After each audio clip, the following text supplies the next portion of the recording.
নমস্কার বন্ধুরা, বিনা রান্নাঘরে তোমাদের সবাইকে স্বাগত। আজকে আমি এনেছি চাল কুমড়ো রেসিপি। বন্ধুরা, এই চাল কুমড়োটা আমি এইভাবে কেটে নিয়েছি, একদম কচি চাল কুমড়োটা।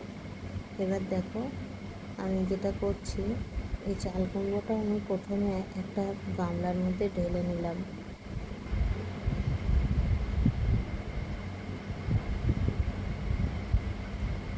দেখো গামলার মধ্যে ঢেলে আমি 1 চামচ লবণ 15 মিনিট মাখিয়ে ঢেকে রাখবো।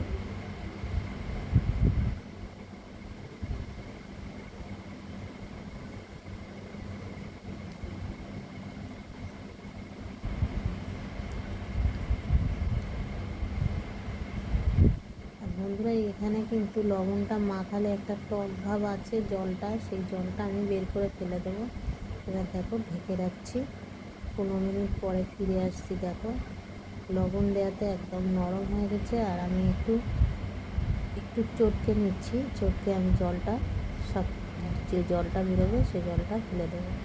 এবার গ্যাসের ওভেনে কড়াই বসিয়ে কিছুটা তেল দিয়ে দিলাম। এবার ফোড়নে আমি এখানে নিয়েছি এলাচ, লবঙ্গ, দারচিনি, শুকনো লঙ্কা একটা দিয়ে দিলাম। এবার দিয়ে দিচ্ছি দেখো জিরে 1 চামচের মতো, একটা তেজপাতা, দারচিনি, লবঙ্গ আর এলাচ। এবার ফোড়ন থেকে একটা সুন্দর গন্ধ ছাড়লে এখানে 1 চামচ তেল করা আদা দিয়ে দেবো। আর বন্ধুরা, আমার 5-6 দিন ধরে জ্বর, আমি কিন্তু বাটনা মশলা দিয়ে আমি কোনো রান্নাই করতে পারছি না। এবার দেখো যে কুমড়োটা আর জলটা আমি বের করে ছেঁকে নিয়েছি, সেটা আমি দিয়ে দিলাম, কুমড়োটা দিয়ে দিলাম।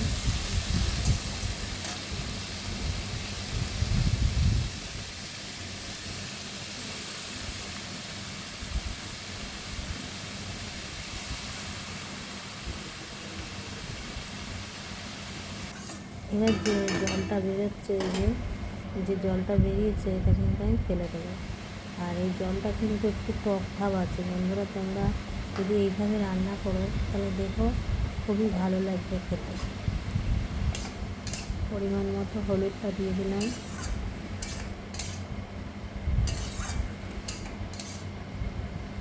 এবার ভালো করে নাড়াচাড়া করে নিচ্ছি। দেখো এবার আমি 15 মিনিট ঢাকা দিয়ে রাখবো। 15 মিনিট পরে ফিরে আসছি। দেখো একদমই সেদ্ধ হয়ে গেছে কুমড়োটা।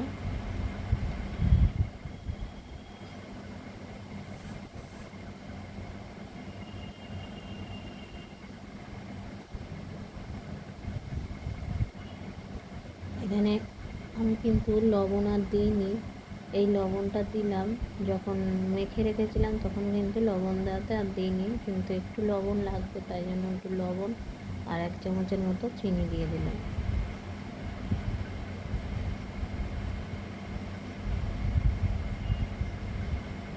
বন্ধুরা, দেখো রেসিপিটা একদমই কমপ্লিট হয়ে গেছে। এবার তোমরা চাইলে এখানে গরম মশলার একটু ঘি দিতে পারো। বন্ধুরা, আমি কিন্তু কিচ্ছু দিইনি এখানে। এবার একটা প্লেটে নামিয়ে দেখাচ্ছি কত সুন্দর হয়েছে রেসিপিটা। বন্ধুরা, প্লিজ যদি একটু ভালো লাগে তাহলে প্লিজ শেয়ার করো।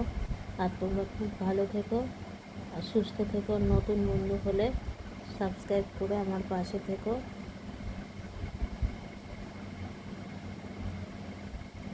ধন্যবাদ। আবার দেখা হবে বিনা রান্নাঘরে অন্য কোনো ভিডিওতে। ধন্যবাদ।